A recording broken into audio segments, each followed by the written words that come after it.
Vous voulez tout savoir sur les projets crypto d'intelligence artificielle avec le plus de potentiel? Eh bien vous êtes au bon endroit. L'intelligence artificielle est certainement la plus grande révolution technologique de cette décennie et probablement des décennies à venir. La crypto-monnaie quant à elle symbolise actuellement la plus grande révolution financière de ce siècle.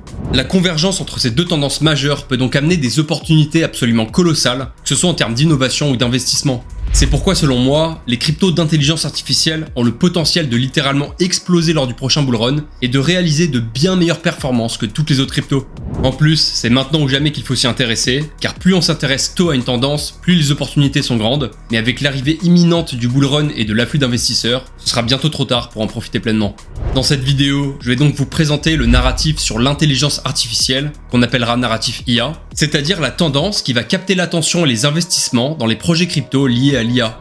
On passera en revue l'ensemble de ce narratif et les différents secteurs qui l'englobent. Je vous montrerai tous les projets crypto IA les plus prometteurs pour chaque secteur, et à la fin de la vidéo, je vous dévoilerai quelles sont actuellement les principales crypto-monnaies de ce narratif qui sont déjà disponibles à l'achat. Pour illustrer ma vidéo, j'ai passé des jours à constituer moi-même le mapping ultime pour répertorier et catégoriser plus de 150 projets qui représentent selon moi l'avenir de ce narratif. Pour arriver à mon stade de connaissance actuelle sur le narratif IA, et donc pour faire cette vidéo, j'ai honnêtement passé des centaines d'heures à creuser différents projets IA. J'ai lu des dizaines de rapports, j'ai écouté des dizaines de podcasts, j'ai regardé des dizaines de conférences et d'interviews. Je peux vous garantir qu'il n'y a pas un seul autre créateur de contenu francophone qui connaisse mieux ce narratif que moi. Depuis plus d'1 an et demi, j'ai d'ailleurs déjà sorti tout un tas de vidéos sur de nombreux projets IA.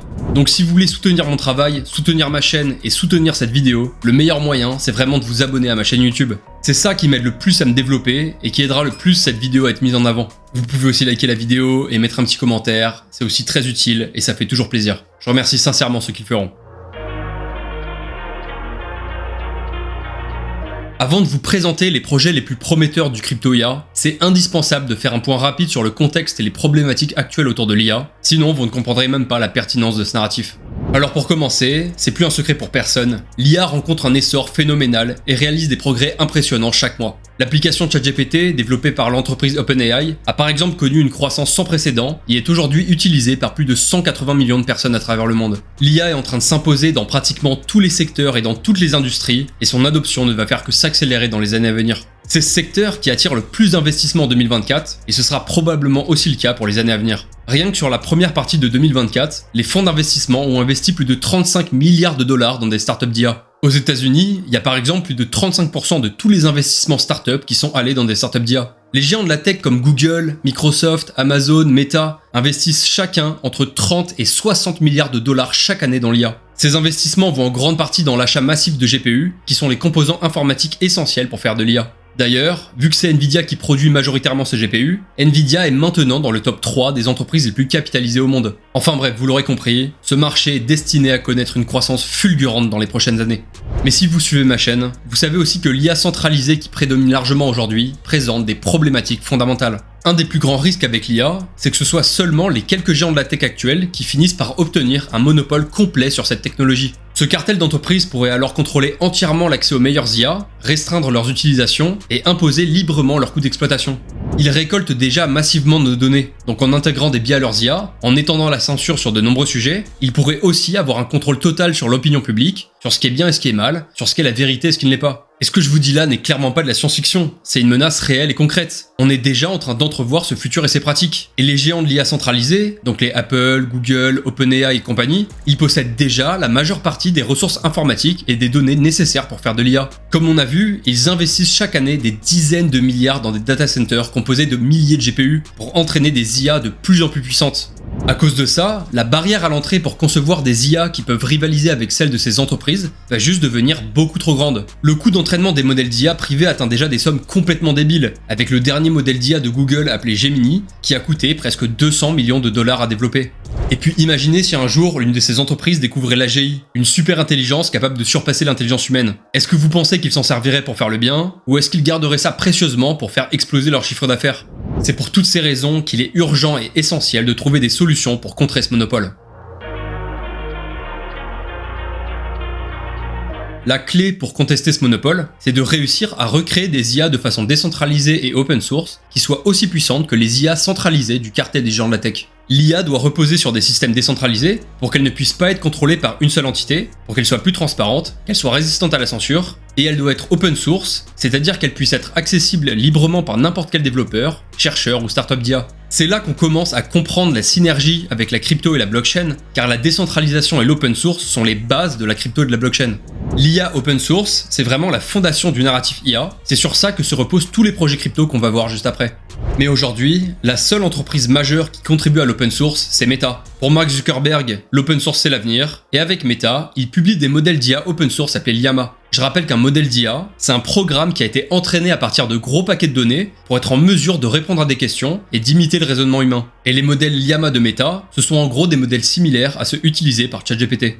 Mais le gros problème du coup, c'est que la communauté open source dépend énormément de Meta. Il y a d'autres entreprises sympas comme Mistral qui sortent des modèles open source, et leur importance est minime par rapport à Meta. Donc si un jour Meta arrête d'open source ses modèles, ce sont les entreprises privées qui contrôleront vraiment la quasi-totalité de l'IA. Car si on n'a pas des quantités astronomiques de données comme eux, si on n'a pas d'immenses data centers composés de dizaines de milliers de GPU, on ne pourra pas entraîner de nouvelles IA aussi puissantes, et le futur de l'IA sera entre les mains d'un cartel d'entreprises. C'est pour ça que la crypto a beaucoup à apporter à l'IA, car on est justement en train de voir des projets Web3 émerger qui souhaitent répondre à tous ces enjeux. On commence à voir apparaître des solutions et des infrastructures qui permettent de récolter des données efficacement, de mettre à disposition des réseaux de GPU et d'entraîner des modèles d'IA de façon décentralisée. Et la crypto va encore plus loin, en offrant de nouvelles opportunités de monétisation et de nouvelles formes d'incitation à la collaboration et à l'innovation. De l'autre côté, l'IA peut aussi améliorer drastiquement l'expérience utilisateur du Web3. C'est pour ça qu'on parle de convergence entre ces deux secteurs, et c'est sur ça que repose ma thèse d'investissement que je vous dévoilerai dans la dernière partie de la vidéo. Maintenant, on va passer en revue chacun des secteurs du narratif IA, voir à quoi ils servent et quelles sont les opportunités qu'ils débloquent pour l'IA. Et bien évidemment, on verra aussi quels sont les projets les plus prometteurs pour chaque secteur.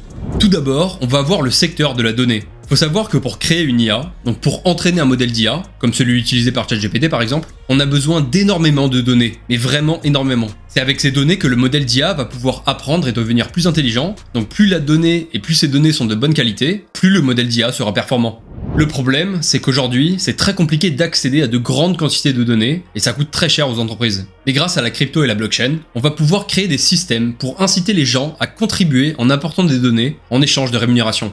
Pour moi, les projets et les cas d'utilisation les plus intéressants, ce sont donc ceux du sous-secteur Data Collection and Labeling and Provenance. On a par exemple le projet Grass, qui a sorti une extension de navigateur déjà téléchargée par plus de 2 millions de personnes, qui permet de récolter des données d'internet à grande échelle. Après, il faut aussi noter que quand on collecte des données brutes, c'est très important de les labelliser, c'est-à-dire de les annoter pour les rendre compréhensibles et utilisables par des modèles d'IA. On a par exemple le projet Sahara qui permet d'inciter les utilisateurs à le faire via sa marketplace de données, en plus d'assurer la provenance, donc la traçabilité de ces données. Ce sont ces données, une fois bien catégorisées, qui vont être utiles pour l'entraînement de modèles d'IA. On peut également mentionner le projet Vana, un projet très prometteur qui développe des solutions pour que les utilisateurs puissent devenir propriétaires de leurs données et qu'ils puissent les monétiser. De manière générale, l'utilité clé de la crypto dans ce sous-secteur, c'est l'incitation par la monétisation ainsi que la traçabilité via la blockchain. Ensuite, on a le sous-secteur de l'orchestration de la donnée. Dedans, on va retrouver des réseaux des plateformes qui permettent aux développeurs de gérer l'intégration de différentes sources de données dans leur application IA. On a par exemple le projet Hyperline qui va venir grandement simplifier l'accès à des données blockchain, ou encore le projet Dria qui met à disposition un framework pour créer et gérer de la donnée synthétique, c'est-à-dire des données générées par l'IA, ce qui permet d'obtenir de grandes quantités de données pour très peu cher. Et allez, pour finir sur le secteur de la data, on peut citer le sous-secteur du stockage, dans lequel on va retrouver des projets comme Filecoin ou Arweave qui vont permettre de stocker de la donnée de façon décentralisée.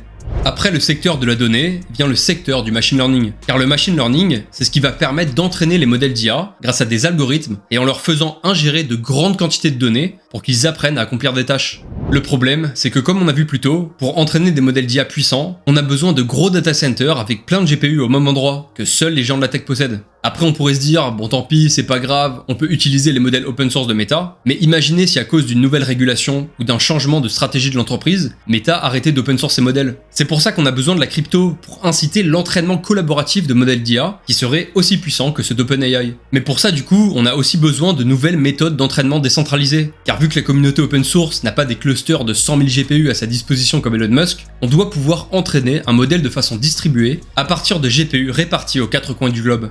On a par exemple les projets Prime Intellect et Nous Research qui travaillent là-dessus. Ils ont développé leur propre méthode d'entraînement distribué pour permettre d'entraîner de grands modèles d'IA sans avoir besoin de gros data centers de GPU. On peut noter que Prime Intellect a récemment lancé le tout premier entraînement d'un gros modèle d'IA de façon distribuée à travers plusieurs localisations, et le framework de Nous Research semble lui aussi ultra prometteur. On a par exemple le projet Macrocosmos qui le réutilise pour faire du fine-tuning sur Bitensor. Après, on a aussi des projets comme Genshin qui veulent mettre à disposition des réseaux de GPU spécialement pour l'entraînement d'IA. Et petite parenthèse, mais le CEO de Nvidia lui-même a dit qu'il était optimiste à propos du futur de l'entraînement distribué.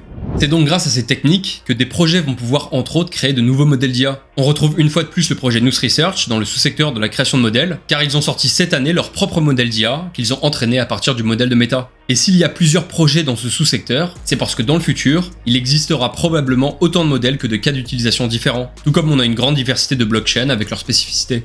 Et donc une fois qu'on a nos modèles d'IA, on peut les utiliser, ce qui nous amène au prochain secteur, celui de l'inférence. En fait, quand un modèle d'IA est entraîné, on peut l'utiliser pour qu'il effectue une prédiction. C'est ce processus qu'on appelle inférence. Par exemple, quand vous allez poser une question à ChatGPT, le modèle va réfléchir pour vous donner une réponse, et ça, c'est une inférence. L'inférence est donc la base de l'IA. Toutes les applications qui veulent faire de l'IA font de l'inférence. Du coup, on a pas mal de projets qui lancent des infrastructures, des réseaux, des plateformes pour permettre aux développeurs et aux projets de réaliser des inférences. On a par exemple des projets comme Neusa ou Base Labs qui font ça en ajoutant en plus tout un tas de garanties de sécurité et de confidentialité. Après, on a aussi des projets avec une approche légèrement différente, comme Hyperspace et Cusco, qui vont créer des réseaux d'inférences distribués en permettant à n'importe qui de devenir un nœud du réseau en mettant à disposition la puissance de calcul de son ordinateur. Grâce à ce système, Hyperspace est par exemple un des plus gros réseaux peer-to-peer pour l'IA au monde, et on peut utiliser leur réseau pour faire tourner de gros modèles d'IA sans avoir besoin d'entités centralisées. Dans le même style, on a des projets de Edge AI comme Exolabs qui construisent des infrastructures pour permettre de faire tourner n'importe quel modèle d'IA sur un appareil en local, c'est ça qu'on appelle Edge AI. En soi, tous ces projets qui se basent sur des réseaux de GPU, j'aurais aussi pu les mettre dans le secteur suivant du compute, mais voilà, fallait faire des choix. Après, un autre gros morceau de ce secteur, c'est tout ce qui va être inférence vérifiable et coprocessor. Bon alors qu'est-ce que c'est que ça? En gros, faut savoir que faire tourner un modèle d'IA sur la blockchain, c'est juste inutile, c'est beaucoup trop coûteux et beaucoup trop lent. Du coup l'idée, c'est de faire l'inférence en dehors de la blockchain, pour que ce soit hyper rapide, et juste mettre la preuve sur la blockchain que l'inférence a bien été faite correctement. Donc on appelle ça inférence vérifiable, car la preuve est vérifiable sur la blockchain. C'est vraiment une technologie qui peut s'avérer cruciale, car sur la blockchain, tout est automatisé avec des smart contracts. Donc on a besoin de garantir que les inférences qu'on utilise dans les applications décentralisées sont exécutées correctement. Et que si on a requêté un certain modèle, que ce soit pas un modèle moins puissant qui soit utilisé pour faire l'inférence. Et donc il y a pas mal de projets qui s'attaquent à ce challenge pour essayer d'avoir la meilleure technologie d'inférence vérifiable possible. On a par exemple des projets comme Hyperbolic, Aura, Modulus, Genshin, qui ont fait pas mal de recherches pour élaborer chacun leur propre technique. Après on a des projets comme RISC-0 ou Ritual, qui se sont plus concentrés sur le fait de permettre aux développeurs d'intégrer facilement cette techno dans leur application. Ce qui est aussi puissant avec la plupart de ces méthodes d'inférence vérifiable, c'est qu'elles utilisent la technologie Zero Knowledge, qui a vraiment un potentiel de scaling énorme. Pour finir, on va aussi avoir tout un tas d'applications plus ou moins décentralisées qui permettent de requêter des inférences, qui ont chacune leur petite spécificité. Par exemple, on a Libertai qui garantit de garder nos données privées, ou encore Venice qui se veut incensurable.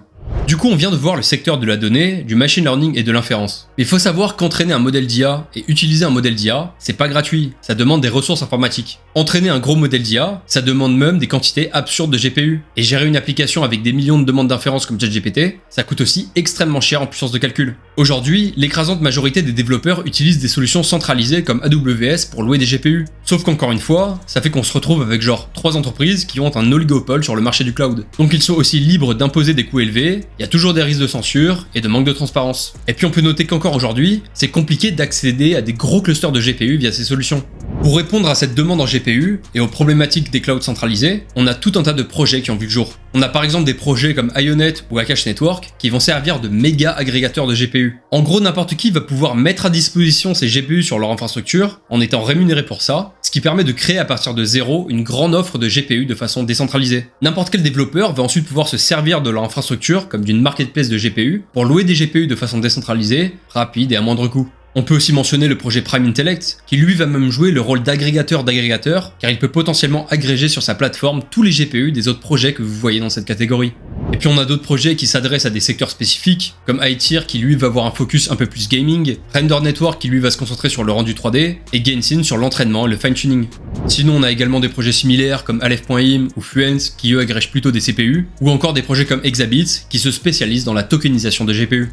Mais pour s'affranchir entièrement d'un contrôle centralisé sur l'IA, on a aussi besoin de nouvelles infrastructures qui pourront accueillir tous les projets d'IA décentralisés. Ça tombe bien, car les rails crypto et blockchain sont parfaites pour construire des infrastructures décentralisées avec des systèmes de coordination collective et des mécanismes d'incitation pour pousser l'innovation.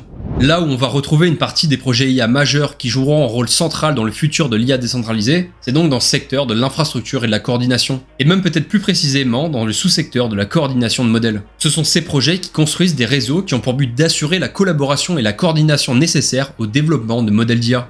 C'est d'ailleurs là qu'on va retrouver le fameux projet BitTensor, qui tient aujourd'hui la place de projet IA leader de l'IA décentralisée. Faut savoir que le cœur de BitTensor, c'est son mécanisme de consensus, qui permet d'inciter la création de modèles d'IA très compétitifs, tout en récompensant les différents acteurs du réseau. Grâce à son système d'incitation, il y a des équipes de chercheurs et de développeurs en IA qui vont pouvoir financer leur travail en développant leurs modèles via BitTensor, ce qui n'aurait peut-être pas été possible dans l'écosystème IA centralisé. On peut aussi citer le projet Sentient, un projet monstrueux ayant levé plus de 85 millions de dollars. L'objectif de Sentient, c'est de créer un framework permettant de développer des modèles ouverts et monétisables, tout en laissant le créateur garder un certain contrôle dessus, donc une sorte de mix entre modèles open source et modèles privés. Et Alora pareil, c'est un autre projet très prometteur qui veut développer un réseau de modèles d'IA qui se coordonnent pour apprendre les uns des autres, s'améliorer au fil du temps et fusionner leur intelligence pour créer des genres de super inférences.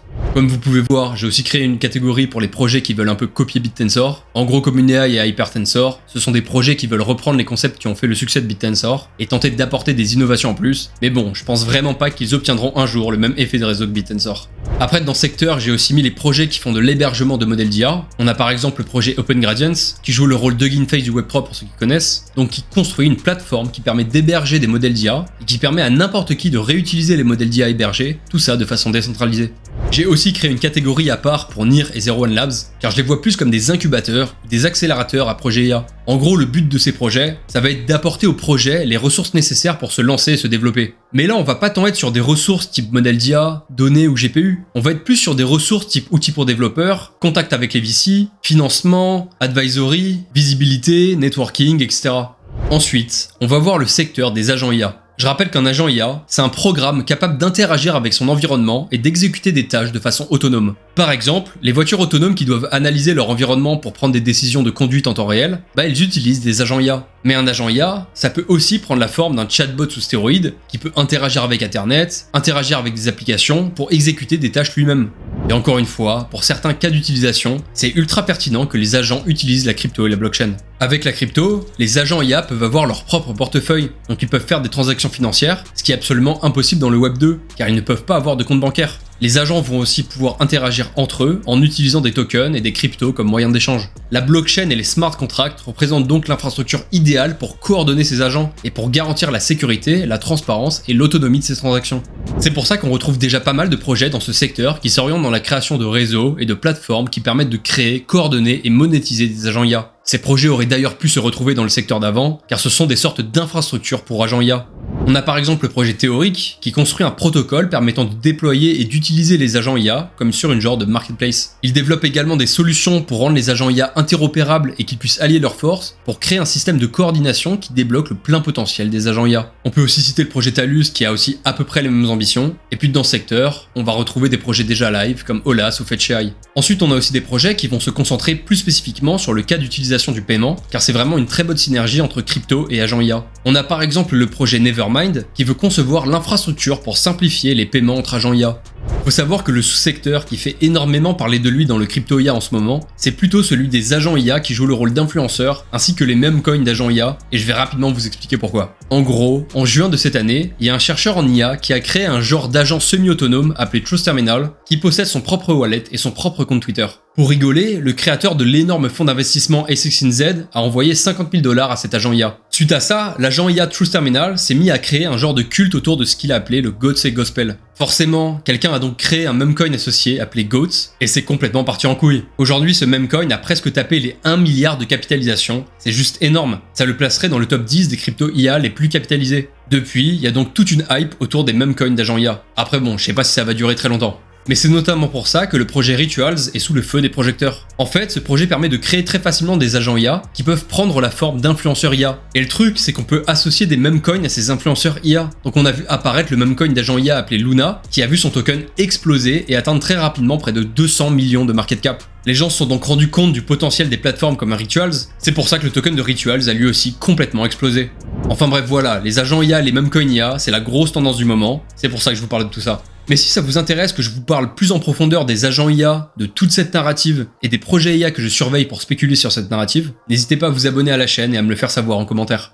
Pour finir sur cette map du crypto IA, on va avoir le secteur de la confidentialité. Dedans, on va retrouver des projets qui développent des technologies de confidentialité et des projets qui utilisent ces technologies pour faire de l'IA confidentielle. Concrètement, ces technologies sont primordiales si on veut pas donner l'intégralité de nos données aux entreprises d'IA centralisées. Après, ces technologies débloquent aussi tout un tas de cas d'utilisation sur la blockchain qui étaient infaisables auparavant, mais bon, ça n'a pas forcément de rapport avec l'IA. Il existe différentes technologies de confidentialité principales, qui sont le MPC, le FHE et le ZK. Je vais pas rentrer dans le détail de comment elles fonctionnent, mais dites-vous que le FHE, c'est vraiment une technologie avec un potentiel colossal, et c'est principalement grâce à l'entreprise Zama qu'elle a atteint son stade de développement actuel. C'est vraiment eux qui ont rendu cette technologie utilisable aussi facilement et aussi scalable. On peut pas encore faire de ChatGPT sous FHE, mais d'ici quelques années, ce sera sûrement faisable grâce à leurs travaux. Sinon, on peut aussi mentionner le projet Nilion, qui lui aussi est très prometteur. Nilion, c'est un réseau qui permet du calcul sécurisé et confidentiel, en s'appuyant sur des technologies de protection de la vie privée, comme le MPC. Pour résumer, pour les cas d'utilisation d'IA où on a besoin que ce soit hyper rapide, comme lors de l'inférence, là on va privilégier la technologie Zero Knowledge qui est très scalable. Par contre, pour des cas d'utilisation asynchrone de l'IA, comme l'entraînement décentralisé ou le financement de modèles d'IA, là, la technologie FHE fonctionne très bien. Et de manière générale, dans le futur, on va de plus en plus se confier à l'IA, car ils joueront vraiment le rôle d'assistant personnel. Et dans ce cas, ce sera juste essentiel d'avoir une couche de confidentialité pour que les entreprises n'aient pas connaissance de l'entièreté de nos vies. Cette map du crypto IA comporte donc vraiment tous les composants de la stack pour faire de l'IA. Par exemple, on pourrait récolter un maximum de données grâce au projet Grass. On pourrait ensuite labelliser ces données grâce au projet Sahara. Ensuite, on pourrait avoir le projet Nous Research qui viendrait utiliser ces données pour créer de nouveaux modèles d'IA grâce à leur méthode d'entraînement décentralisée. Ensuite, si besoin, on pourrait réentraîner ces modèles pour des tâches spécifiques grâce à Gensin et son réseau de GPU. Ensuite, on aurait des réseaux comme Alora qui viendraient gérer la coordination de tous les modèles pour maximiser leur efficacité. Ensuite, on aurait des projets comme Modulus qui viendraient exécuter les inférences en dehors de la blockchain et qui apporteraient une preuve sur la blockchain que les inférences ont bien été réalisées correctement. Et tout ça serait alimenté en puissance de calcul à travers des projets comme Ionet. Grâce à tous les projets de cette map, on pourrait donc vraiment construire une pipeline complète pour faire de l'IA sans dépendre d'aucune entreprise centralisée. Je tiens à préciser que comme j'ai dit en intro, c'est moi qui ai réalisé cette map, et pour ça je me suis inspiré de la map préalablement élaborée par Topology. Aussi, pendant que je faisais cette vidéo, Coinbase a sorti un article présentant leur propre map du crypto IA. Du coup, je m'en suis aussi inspiré pour faire quelques modifications à ma map et y rajouter quelques projets, car en vrai je trouve leur map très sympa aussi. Elle est un peu plus compliquée à appréhender, mais ils font un bon travail de catégorisation.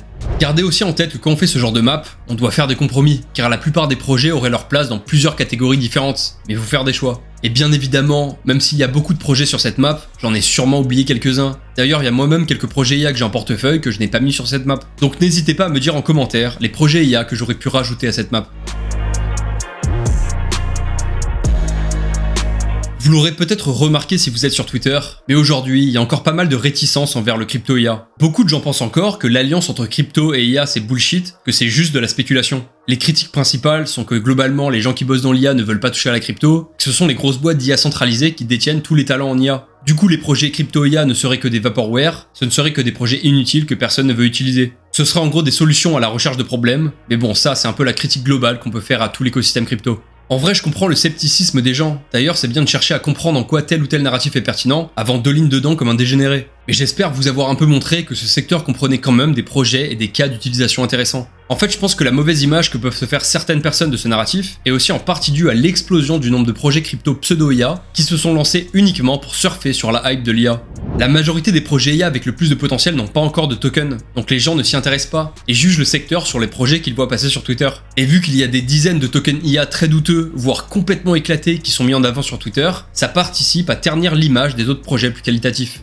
Et le truc c'est que pour les débutants, c'est parfois compliqué de déterminer si un projet est prometteur ou si c'est juste un scam qui utilise les bons mots-clés. Je sais par exemple d'avance que dans les commentaires de cette vidéo, je vais avoir des gens qui me disent que j'ai oublié de parler de tel ou tel projet, ou qui me demandent ce que je pense de tel ou tel projet, et il y a des chances que ces projets en question soient juste des écrans de fumée. D'ailleurs, si ça vous intéresse que je vous parle en vidéo des projets IA que je trouve mauvais, abonnez-vous à la chaîne et profitez-en en commentaire pour me donner les noms ou les tickers des projets crypto IA que vous trouvez éclatés.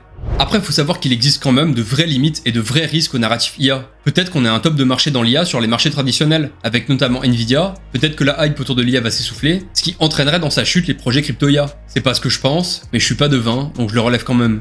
En plus de ça, peut-être que pour mieux contrôler le développement de l'IA, les gouvernements américains et européens mettront en place des régulations très agressives qui pourraient grandement freiner le développement du secteur de l'IA. Et vous pouvez aussi vous renseigner sur les risques liés à ce qu'on appelle l'alignement en IA, car si on n'arrive pas à gérer ça, les IA pourraient un peu partir en couille une fois qu'elles auraient atteint un stade de développement avancé.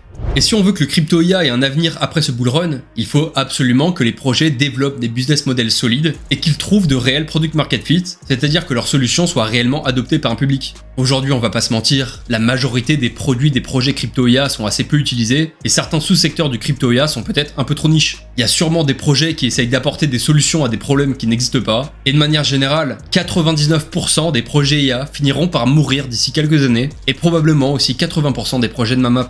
C'est des disclaimers que je pourrais faire pour l'intégralité des narratifs et pour la majorité des projets crypto, mais c'est très important d'en être conscient et de le garder en tête. D'ailleurs, même si ça peut paraître évident pour certains, je précise également que je n'ai pas creusé à fond la totalité des projets crypto de la map que je vous ai présenté. C'est juste humainement impossible. Donc il y a peut-être quelques projets qui sont vraiment pas si ouf que ça, et clairement tous les projets de cette map ne se valent pas.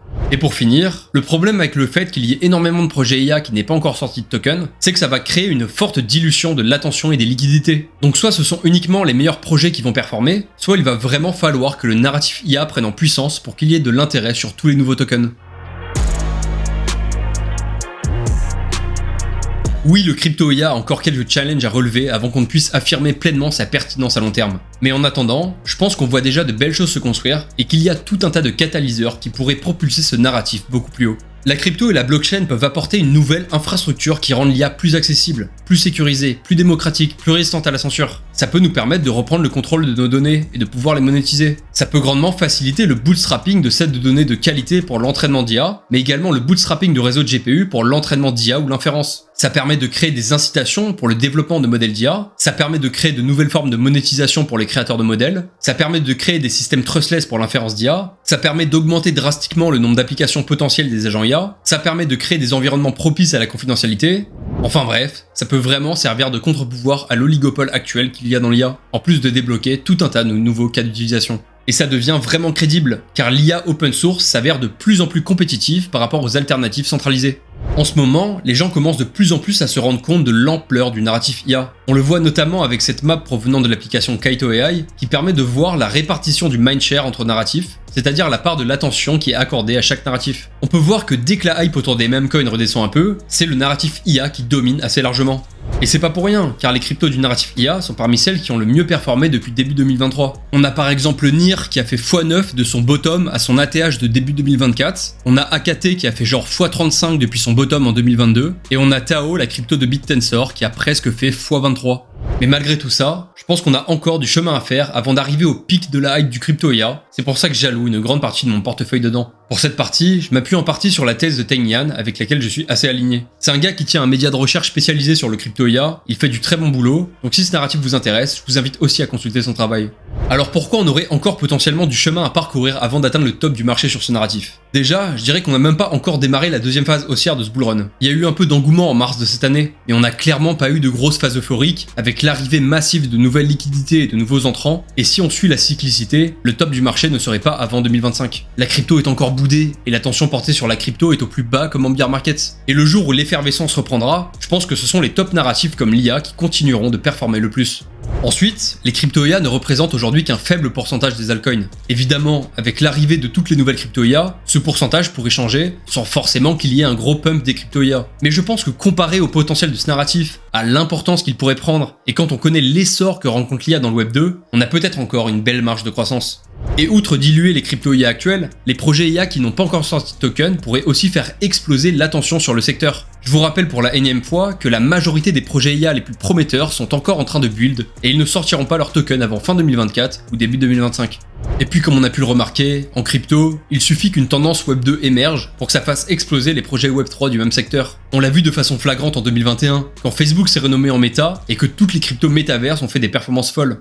Et s'il y a bien un domaine où de nouvelles innovations incroyables pourraient émerger dans les mois à venir, c'est bien dans l'intelligence artificielle. Comme on a vu, c'est le secteur dans lequel il y a le plus d'investissements start-up et les progrès dans l'IA s'accélèrent à vue d'œil. Et imaginez en plus si par exemple OpenAI devenait une entreprise publique que tout le monde pouvait acheter en 2025, sachant que leur valorisation privée est déjà de 150 milliards. Les gens qui ont massivement investi dans Nvidia justement pour s'exposer à l'IA se précipiteraient sûrement pour acheter des actions OpenAI, ce qui ferait probablement aussi monter la demande pour les crypto-IA. Généralement, pour faire les meilleurs bénéfices en investissement, il faut savoir identifier les prochaines vagues, les prochaines tendances technologiques et se positionner dessus avant la masse. L'IA est clairement une tendance majeure actuelle, et la crypto en est une autre. On peut même facilement soutenir que ce sont les deux plus grosses tendances technologiques du moment. C'est en ça que le narratif IA est hyper intéressant d'un point de vue investissement, car c'est le secteur à la convergence parfaite entre ces deux tendances majeures. Ce sont les entreprises à l'intersection entre crypto et IA qui vont profiter d'une double hype, qui vont bénéficier d'une croissance surboostée et qui seront peut-être les mieux valorisées.